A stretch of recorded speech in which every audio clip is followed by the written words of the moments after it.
Hello everyone, I welcome you to the YouTube channel of the Maths Trainer. My name is Navjot Singh. इस video में हम आज discuss करने वाले हैं HCS प्रीलिम्स CSAT 2021 का मैथ्स पार्ट के सॉल्यूशन। ये एग्जाम आज ही हुआ है 3 से 5 के बीच में। There was a total of 100 questions out of which you just have to score 33% marks. ठीक है, मैथ्स वाले सेक्शन में 26 क्वेश्चन आए थे और थोड़ी बहुत इसमें मतलब रीजनिंग सेक्शन के साथ कॉमन भी हो सकते हैं 2 क्वेश्चंस। जो सीरियल नंबर्स मैं फॉलो करूंगा वो कोड ए के होंगे। ठीक है, I will consider code A for the solution discussion. मुझे जानकर बहुत खुशी हुई थी कि आप में से बहुत सारे लोगों ने मेरी 2019 वाली वीडियो देखी और उस पर अच्छे रिव्यूज़ दिए। आई होप आपको ये वीडियो भी पसंद आएगी। Don't forget to subscribe my channel the maths trainer. Let us begin the solution discussion without any delay.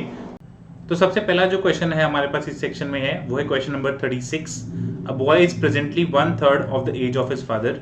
तो बॉय यहाँ पे, फादर यहाँ पे। बॉय की एज अगर हम x मानते हैं तो फादर की प्रेजेंट एज हो जाएगी 3x। After 7 years he will be half of the age of his father.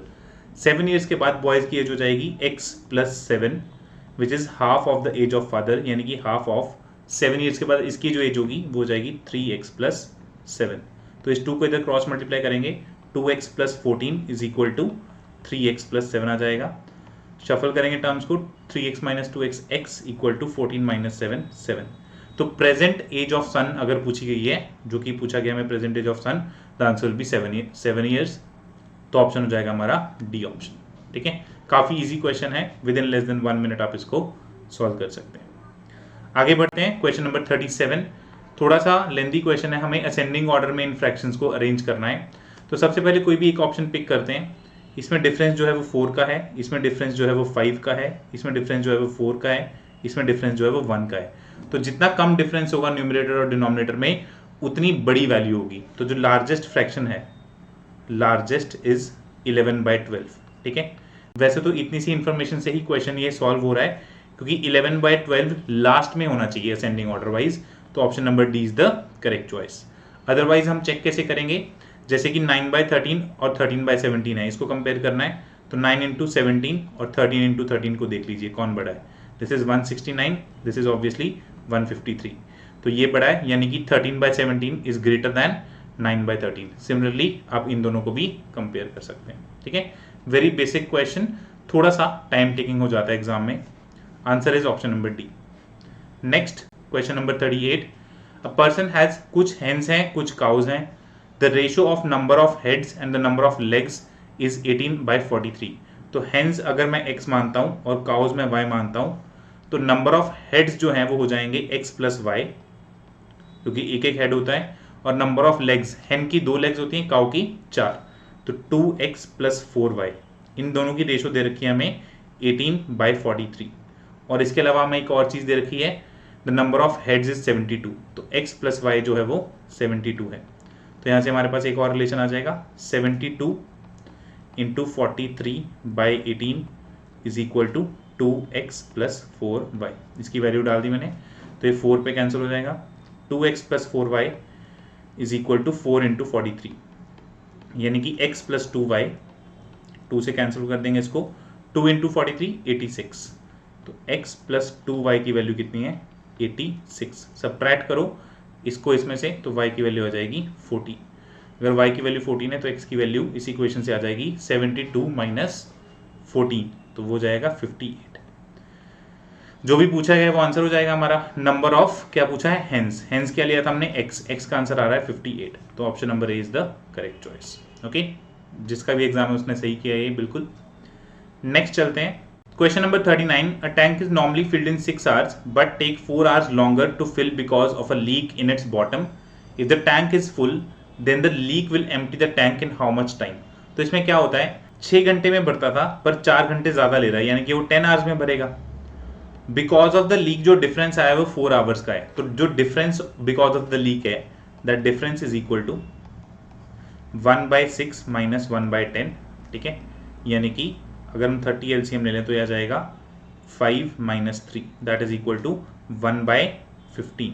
2/30 को 1/15 लिख सकते हैं। ये जो डिफरेंस आया है किसकी वजह से आया है, लीक की वजह से।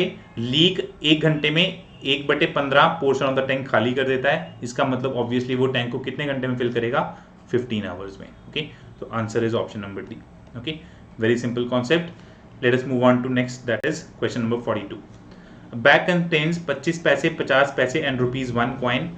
There are 220 coins in all and the total amount of the bag is 160. If there are thrice as many as 1 rupees coin as there are 25 paise coin, then what is the number of 50 paise coin? तो सबसे पहले late करेंगे 25 पैसे, 50 पैसे और 1 रुपी। इन्होंने बोल रखा है कि जितने 25 पैसे के कॉइन है उससे 3 गुना 1 रुपी के कॉइन है। तो अगर मैं इसको x लेता हूं तो 1 रुपी के कॉइन ऑटोमेटिकली 3x हो जाएंगे। 50 पैसे के कॉइन को हम अलग वेरिएबल से अज्यूम करेंगे, दैट इज y। अब दो इक्वेशंस बनती हैं हमेशा। एक इक्वेशन बनती है कि बैग में टोटल कॉइन्स कितने हैं, दूसरी इक्वेशन बनती है कि बैग में टोटल रुपए कितने हैं। तो टोटल कॉइन्स है 220, नंबर ऑफ 25 पैसे कॉइन x, नंबर ऑफ 50 पैसे coin y, number of 1 rupee coin 3x, इसकी वैल्यू दे रखी है मैं 220। That means 4x plus Y is equal to 220, यानी कि y की वैल्यू हो जाएगी 220 माइनस 4x। ये एक इक्वेशन आ गई हमारे पास, किससे आई, नंबर ऑफ कॉइन से। अब वैल्यू ऑफ मनी की बात करें, 25 पैसे का एक कॉइन होता है 1/4 रुपीज का, तो x कॉइन होंगे x/4 रुपीज के। 50 पैसे का एक कॉइन आधे रुपए का होता है तो y/2 रुपीज के y कॉइन्स, और 3x coins of 1 rupee will give you 3x rupees. Total number of rupees present in the bag is 160, तो ये 160 हो जाएगा। तो ये जाएगा x plus 2y plus 12x is equal to 640 by taking the LCM. From here you can substitute the value of y, that will be 13x plus 440 minus 8x is equal to 640, which will give you 5x is equal to 200. That means x is 40. If x is 40, again put this value, y will come out as 220 minus 160, so that is 60. जो भी पूछा है वो बता देते हैं। The number of 50 paise coins is equal to 60. So answer is option number A. Okay, let us move on to next, that is 43.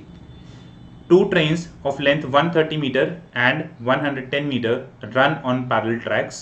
दो trains की length दी हुई है हमें। While running in the same direction, the faster train crosses the slower one in 20 seconds. तो faster train, slower train, इसकी speed मान लो x, इसकी speed मान लो y।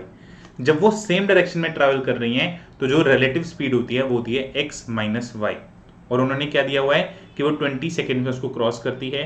टोटल डिस्टेंस हम कितना कंसिडर करते हैं, L1 प्लस L2, यानी कि 130 प्लस 110 दैट इज 240। तो स्पीड है ये x minus Y into time है ये 20, speed into time is distance that is 240। तो x माइनस वाई की वैल्यू यहाँ से आ जाएगी 12।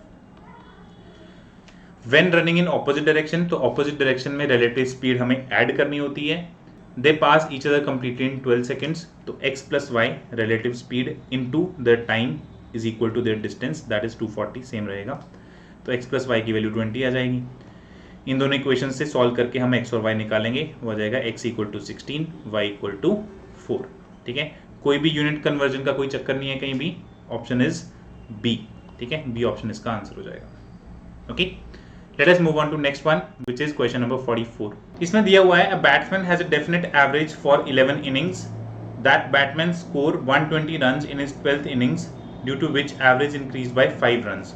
Accordingly, what is the average of the batsman after the 12th innings, जो कि वो उस दिन खेल कर गया है। तो 11 innings तक अगर हम एवरेज को x मानते हैं तो total number of run 11x plus जो उसने 12th innings में रन बनाए that is 120 upon 12, that is the average which he has gained now, that is x plus 5, क्योंकि न्यू एवरेज क्या हो जाएगी 12 innings के बाद x plus 5 हो जाएगी। he has increased his average by 5 runs, so 11x plus 120 is equal to 12x plus 60, so x is equal to 60। so x क्या है, पुरानी एवरेज, पूछा क्या गया है नई average, that is after 12th innings, so answer is x plus 5, that is equal to 65। Okay, 65 run की average है उसकी 12वीं इनिंग के बाद, so answer is option number A. Fine, let us move on to question number 45। Again very easy question. A batsman scored 125 runs which included 5 boundaries and 6 sixes. तो 125 में से 5 गुना 4 यानी कि 5 उसने चौके लगाए 20 रन और 6 छक्के लगाए, 6 इंटू 6 36 रन उसने बाउंड्री से बनाए सिक्सेस की और 20 रन बाउंड्री से बनाए चौकों की। टोटल बाउंड्री से रन कितने बनाए 56 विद बाउंड्रीज। ठीक है, विदाउट बाउंड्रीज कितने हो जाएंगे? उन्होंने पूछा क्या है, percentage of the total score did he made by running between the wickets. तो 125 में से 56 को माइनस कर देंगे, so that will be 69। Now the percentage is equal to 69 upon 125 and 200। तो 25 पे कैंसिल हो जाएगा, 4 5 69 into 4 is 276 upon 5, that will give you 55.2%। Okay, 55.2%। तो 55 मिक्स फ्रैक्शन में 1/5, तो option number A is the correct choice. Okay, again very simple one.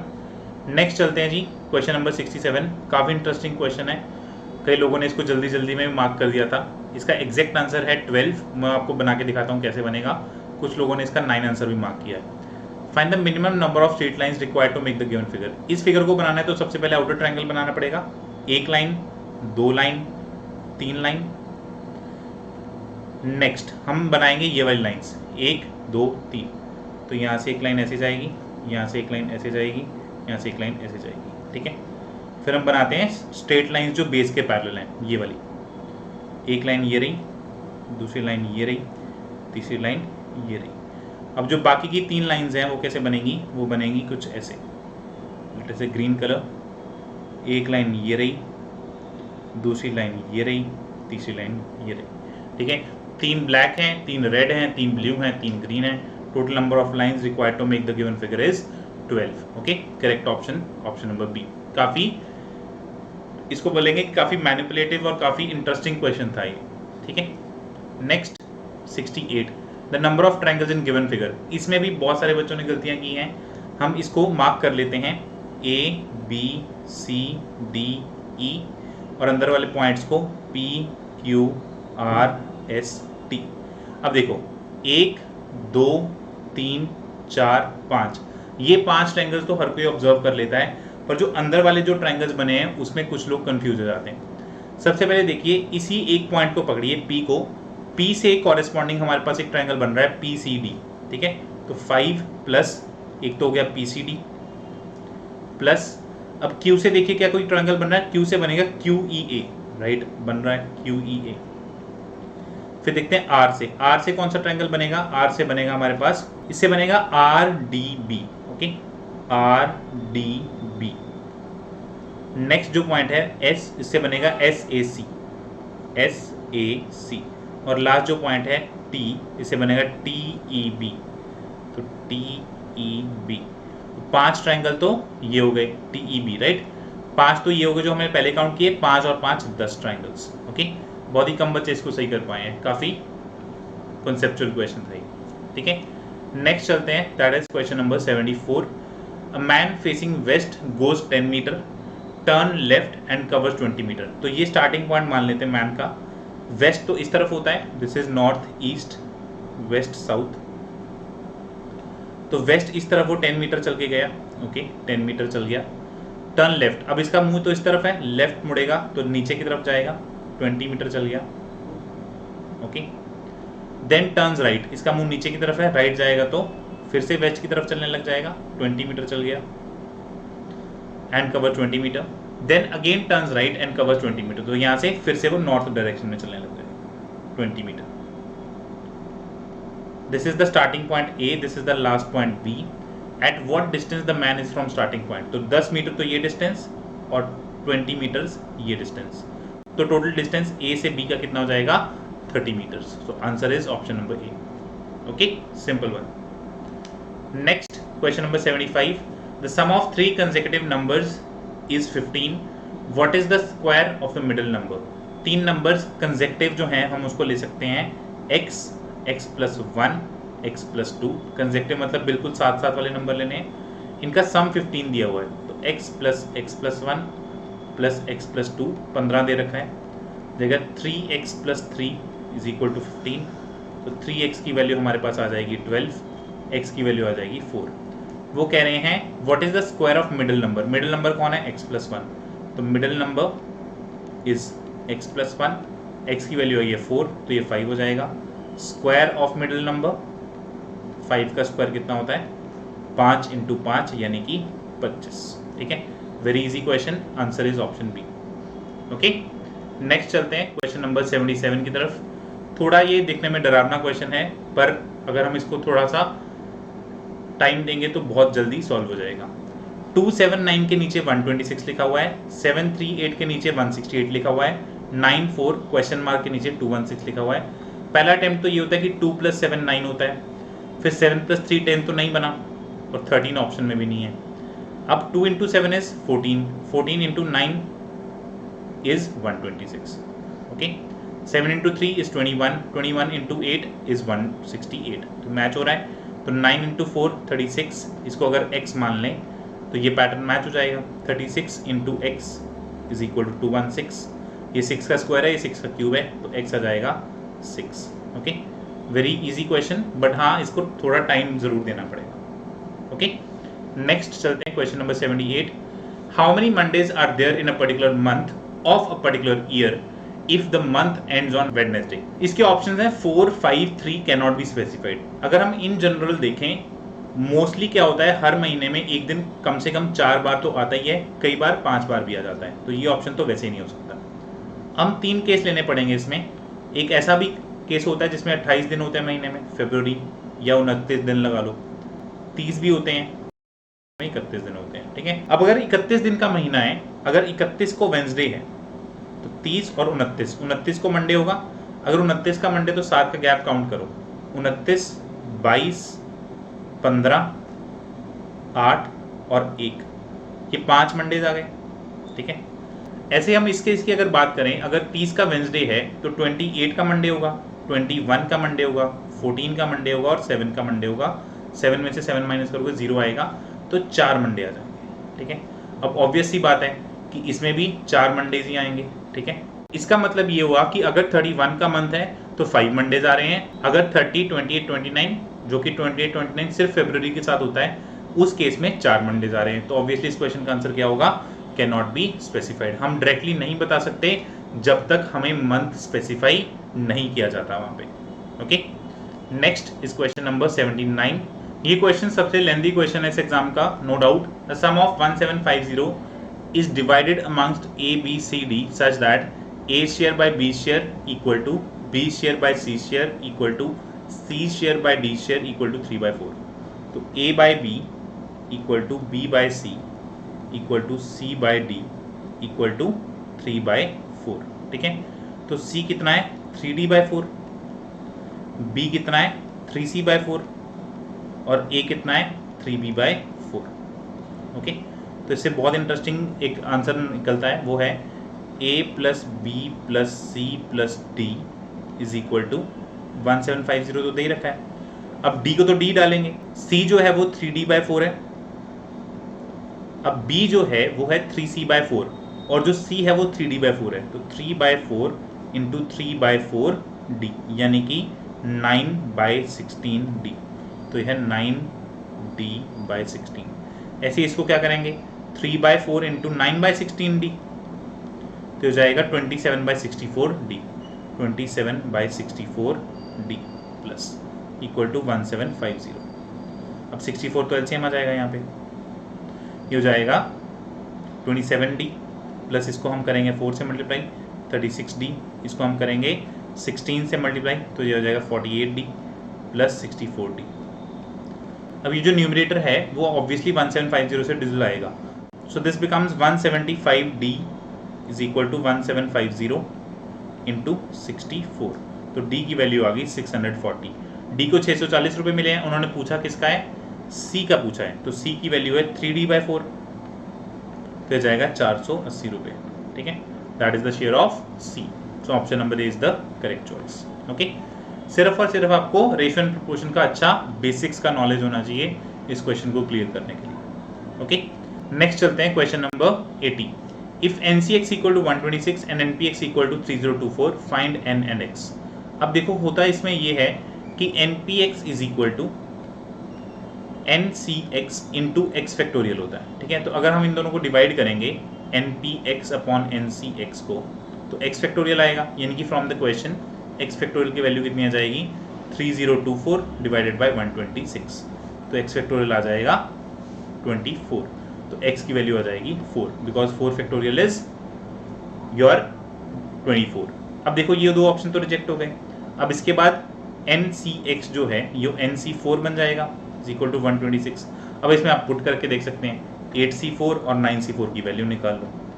8C4 की value कितनी होगी 8 into 7 into 6 into 5 into 5 upon 24, तो यह जाएगा 2 7 5 जा 35 इंटू 2 70 और यह आ जाएगा 126। तो बाय ऑप्शन चेकिंग पहले तो x की वैल्यू निकाल ली, उसके बाद ऑप्शन चेकिंग करी तो आंसर आ गया option number D. Okay, again very simple one अगर आपको परम्यूटेशन कॉम्बिनेशन के कॉन्सेप्ट ध्यान है। ठीक है, नेक्स्ट चलते हैं question number 81। A man takes 50 minutes to cover a certain distance at a certain speed 6 km per hour. If he walks with a speed of 10 km per hour, he covers the same distance in. तो distance same है तो S1 into T1 first बार की speed into first बार का time is equal to S2 into T2 second case की speed into second case का time. 50 minute लेता है वो और 6 किलोमीटर पर आवर पे चलता है। यूनिट्स दोनों तरफ सेम है तो कन्वर्ट करने की जरूरत नहीं है। S2 जो है वो 10 है, T2 हमें निकालना है तो T2 आ जाएगा 300/10, तो T2 आ गया 30 मिनट्स। ओके, पहले भी हमारे पास टाइम क्या था मिनट्स में ही था, तो option is C. Okay, very simple one, right. Next चलते हैं question number 82। Which is the largest √2, 4th root of 3, 5th root of 8, 4th root of 5। इन दोनों में से ये तो रेस हार चुका है क्योंकि ये तो छोटा है भाई, सेम पावर है और नंबर ये बड़ा है, तो √2 तो ये ऑप्शन नहीं हो सकता। 5th रूट ऑफ 8 और 4th रूट ऑफ 5, 2 की पावर 1/2, 8 की पावर 1/5 और 5 की पावर 1/4। अब ये रेडिकल्स हैं, अगर इसको सिंपल पावर में लेके आना है तो सबकी पावर रेज करने पड़ेगी बाय 20 क्यों किया 2, 5 और 4 का एलसीएम, तो raise to the power 20, raise to power 20 for all the numbers. तो 2 की पावर 10, 8 की पावर 4 और 5 की पावर 5। अब देख लेते हैं इनमें से जो भी सबसे बड़ा होगा उसके कॉरेस्पॉन्डिंग रेडिकल बड़ा होगा। 1024, 8 की पावर 4 हो जाएगा आपके पास 512 इंटू 8, 500 इंटू 8 4000, 4096 और ये हो जाएगा 5 इंटू 5 25 इंटू 25 625 3125। तो सबसे बड़ा नंबर है 4092 इन सब में से, यानी कि ये नंबर सबसे बड़ा है। Correct answer is option number C. Okay, next चलते हैं question number 83। The average age of 14 students is 14 years. If the age of teacher is added the average increases by 1। What is the age of teacher? तो 14 into 14 ये तो total age of the students हो गई, plus x is the age of teacher divide by 15 is equal to 14 + 1। This is the question, this is what the question is trying to say. Okay, so ये 15 into 15 minus 14 into 14, तो 15 + 14 आ जाएगा यानी कि 29। Okay, that is option number D. Very easy question, averages का बिल्कुल basic level का question है ये। ठीक है, नेक्स्ट चलते हैं question number 84। 18 people can do a task in 45 days. To complete the same work in 30 days, how many people would be required? So M1 into D1 is equal to M2 into D2. Very basic concept of time and work. 18 into 45 is equal to D2 दिया हुआ है 30, तो M2 निकालना है, तो M2 आ जाएगा 18 into 45/30। तो पहले तो ये 15 पे कैंसिल हो रहा है, 3 2 और ये कैंसिल होगा 2 पे 9, तो M2 is equal to 9 into 3, that is 27 days. Okay, that is option number A. Fine, very simple again. Next question is question number 86. If all the digits in the number are arranged in descending order, within the number the position of how many digits will remain unchanged? तो given number है 728 195 346, काफी बड़ा number है। आप ये observe करिए कि इसमें 1 to लेकर 9 तक सारे के सारे डिजिट्स हैं, तो इसका जो डिसेंडिंग ऑर्डर होगा वो होगा 9 8 7 6 5 4 3 2 1। ये चेंज हो गया, ये भी चेंज हो गया, ये भी चेंज हो गया, ये भी चेंज हो गया, ये भी चेंज हो गया, ये भी चेंज हो गया, ये चेंज नहीं हुआ, ये भी चेंज हो गया, ये भी चेंज हो गया। तो कितने ऐसे नंबर है जो चेंज नहीं हुए? 1। Okay, that is option number B. Very simple. Next question number 90। If 1 star equal to 4 circle, 1 star equal to 4 circle and 3 circle equal to 4 diamond. Unitary method का क्वेश्चन है, what is the ratio of star to diamond? तो यहाँ से 1 circle आएगा 1/4 star और यहाँ से 1 circle आएगा 4/3 डायमंड। तो इन दोनों को हम इक्वल कर सकते हैं, इसको और इसको। तो 1/4 star is equal to 4/3 diamond. क्या पूछा उन्होंने? What is the ratio of star to diamond? तो star upon diamond is equal to 4 इधर चला जाएगा 16/3, that is option number D. Okay, very simple. Next चलते हैं question number 92। If the number in the circle indicates the number of persons then how many youth graduates are there? Youth ये वाला Venn diagram में part है, graduates ये वाला part है। ये एम्प्लॉयड है, इससे हमें कुछ लेना देना नहीं है। यूथ और ग्रेजुएट्स में क्या कॉमन है? तो ये वाला पूरा पार्ट कॉमन है यूथ और ग्रेजुएट्स में, that is 20 + 10। The total number of youth graduates is equal to 30। Option number B is the answer. Okay, hardly 32nd question. Next चलते हैं question number 93। The age of mother today is thrice that of her daughter. तो आज mother की as और daughter की as, अगर daughter की x है तो मदर की 3x है। After 12 years the age of mother will be twice the age of daughter. तो मदर की एज हो जाएगी 3x + 12 आफ्टर 12 ईयर्स। ये डबल है इसकी 12 साल की एज, इसकी 12 साल के बाद की एज के। तो x + 12, 3x + 12 is equal to 2x + 24। x is equal to 12। What is x? x is the present age of daughter. यही पूछा गया है, answer is option number A. Very simple. Again repeat हो गया क्वेश्चन ये actually, जो सबसे starting वाला क्वेश्चन था 36 वो भी यही था। ठीक है, next is question number 94। A birthday baby cuts a cake into 2 halves and cut 1 half into smaller pieces of equal sizes. तो ये केक आया था, एक तो उसने आधा काट दिया। अब इसमें से एक तो आधा का आधा वैसे ही पड़ा है, बाकी को उसने कुछ स्मॉलर पार्ट्स में काट दिया। Each of the small pieces is 20 grams in weight if she has 7 pieces of cake in all with her. तो ये तो एक पीस है, इसको स्मॉलर पीसेस में काटा था, तो लास्ट में उसके पास टोटल पीसेस 7 बचे थे, इसका मतलब इसको 6 में काटा था। इस वाले हाफ को हमने 6 इक्वल पार्ट्स में डिवाइड किया था, 1 2 3 4 5 और एक 6। अब इसका वेट 20 ग्राम है तो इस पूरे का वेट हो गया 120 ग्राम्स 6 गुना, और इसका वेट अगर 120 ग्राम्स है तो इसका भी वेट 120 ग्राम्स।